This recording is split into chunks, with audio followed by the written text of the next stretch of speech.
Tu mérites, oh, tu mérites, tu mérites, oh, tu mérites, oh, tu mérites. Jésus mérite, mes amis. Bonjour et bon après-midi. J'espère que vous allez bien chez vous. J'espère que vous allez bien. Moi, cet après-midi, je suis là pour vous partager un peu ce que j'ai lu et qui m'a fait du bien. Je me suis dit, Seigneur, je ne peux pas garder ça pour moi. Est-ce que je peux partager ce passage avec les frères et sœurs afin de se fortifier? Ouais, il y a longtemps que nous sommes vus et le Seigneur a fait grâce pendant ce temps. Beaucoup de choses se sont passées, mais je suis là vraiment pour vous parler de celui-là. Celui qui mérite, comme la musique qui joue dans le fond, celui qui mérite, c'est Jésus. Il mérite d'être adoré, il mérite d'être élevé, il mérite d'être célébré, il mérite toute notre adoration. Et le Seigneur est merveilleux. Je ne sais pas d'où tu me suis, mais nous sommes dans Luc 10, à partir du verset 38. Que le Seigneur nous fasse du bien. Gloire à ton nom, Seigneur, sois béni, Père éternel. La Bible nous dit, comme Jésus était en chemin avec ses disciples, il entra dans un village et une femme du nom de Marthe l'accueillit dans sa maison. Nous allons nous arrêter là.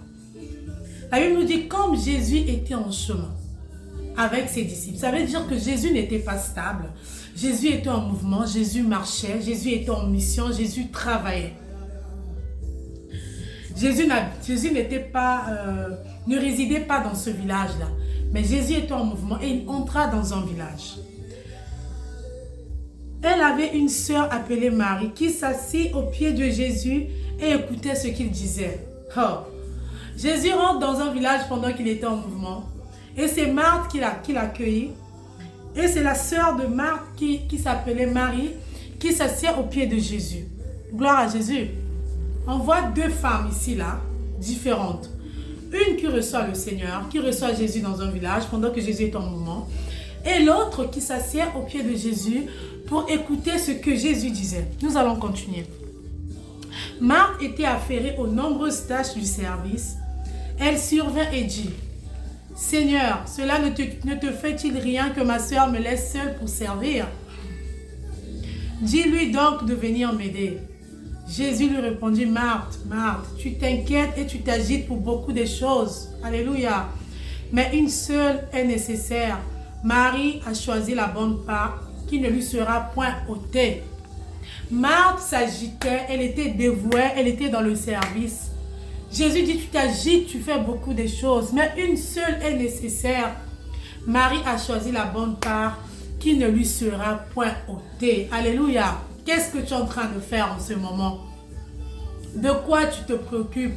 En quoi tu es agité? Quelles choses t'ont pris du temps afin que tu ne t'asseyes pas au pied du maître? Afin que tu ne prennes pas une minute pour t'asseoir afin d'écouter ce que Jésus a à te dire. Que le Seigneur te fasse du bien. Ici, nous voyons vraiment deux femmes différentes. Une qui accueille Jésus, mais elle n'a pas la révélation. En ce moment, elle se met dans le service. Ça me rappelle beaucoup de gens qui sont dans les églises. Elles ont le zèle pour le Seigneur. Elles aiment le Seigneur. Elles aiment vraiment la présence de Dieu. Elles aiment le Seigneur, mais elles sont dans le service. Et parfois, au moment là où nous sommes en train d'écouter la parole de Dieu, elles sont en train de contrôler les lumières, elles sont en train de contrôler si le pasteur a pris son eau, s'il y a quelqu'un qui manque quelque chose. Mais à ce moment-là, il y a une aussi qui est dans le coin, qui a la révélation du temps et du moment, en sachant que ce moment-là, ce n'est pas un moment comme tous les moments. Il faut rester au pied du maître et écouter la parole de Dieu. Car Jésus va dire à Marthe, tu es en train de t'agiter à faire beaucoup de choses. Car une seule est nécessaire. Marie a choisi la bonne part qui ne lui sera point ôtée. La bonne part que nous devons choisir, c'est passer du temps dans la présence de Dieu. Rester au pied du Seigneur. Écouter ce que le Seigneur a à nous dire. Jésus n'est pas impressionné par la couleur, par la peinture de tes murs. Pendant ce temps, en fait, parfois Marthe était en train de cuisiner pour Jésus. Parfois, il était en train de préparer un bon repas pour le Seigneur. Parfois, il le faisait pour Jésus, mais ce n'était pas ce qui impressionnait Jésus. Ce qui impressionnait Jésus, c'est le temps que nous donnons à ce Dieu-là. C'est le temps que nous nous permettons de rester dans nos vies. C'est le temps que nous nous donnons, que nous sommes à ses pieds, que nous écoutons vraiment ses enseignements, le temps que nous passons dans la parole de Dieu. C'est ce que Dieu veut de nous. Est-ce que vraiment le Seigneur veut de nous? Parce qu'il était fier de Marie. Il était fier de Marie, il dit qu'une seule est nécessaire. Elle a choisi la bonne part, ce qui ne lui sera point ôté. C'est pour dire que tout passera. Tu peux courir de tes propres forces. Tu peux chercher à faire de tes propres forces. Après, tu te fatigues et tu te lamentes, comme le comportement de Marc. Parce qu'à un certain moment, on se lamente. À un certain moment, on se dit, mais je fais trop. Les autres ne travaillent pas. Les autres ne font pas. Cherchons à se reposer dans la présence de Dieu afin de se charger. Écoutez ce que Dieu a à nous dire. Écoutons ce que Jésus a à dire à nos cœurs afin d'être fortifiés. Et là, quand nous allons nous mettre dans le service, quand nous allons travailler, nous serons chargés. Nous n'aurons plus à nous lamenter de ceux qui sont assis. Gloire à Jésus. Que le Seigneur vraiment nous fasse. Moi, ça m'a fait du bien parce que parfois, nous perdons l'occasion. Et si la Bible est claire, Jésus était en chemin. Ça veut dire que Jésus n'habitait pas ce village. Ça veut dire que d'un moment à l'autre, Jésus devrait passer, il devrait partir d'un autre côté. Nous aussi, ça nous arrive. Il y a des moments qui sont particuliers. Il y a des moments qui ne sont pas comme d'autres moments.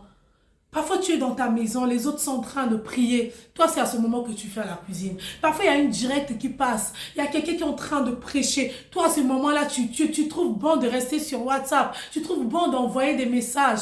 Non, mon frère, ma soeur.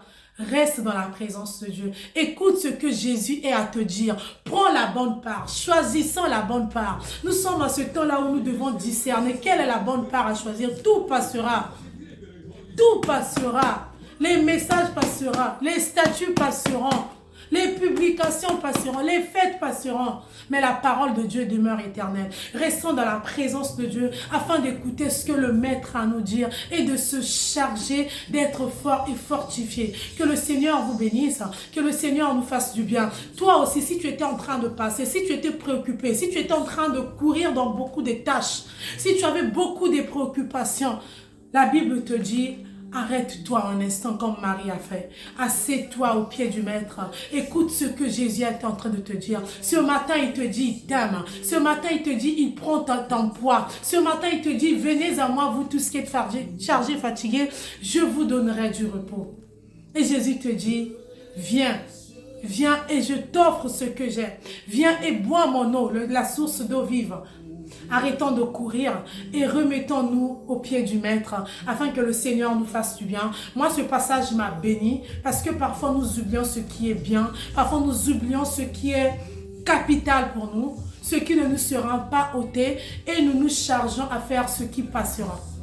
Que le Seigneur nous fasse du bien, que le Seigneur te bénisse, comme il m'a béni ce matin, que sa puissance, que sa grandeur, que sa miséricorde soit sur toi. Afin de continuer cette belle journée.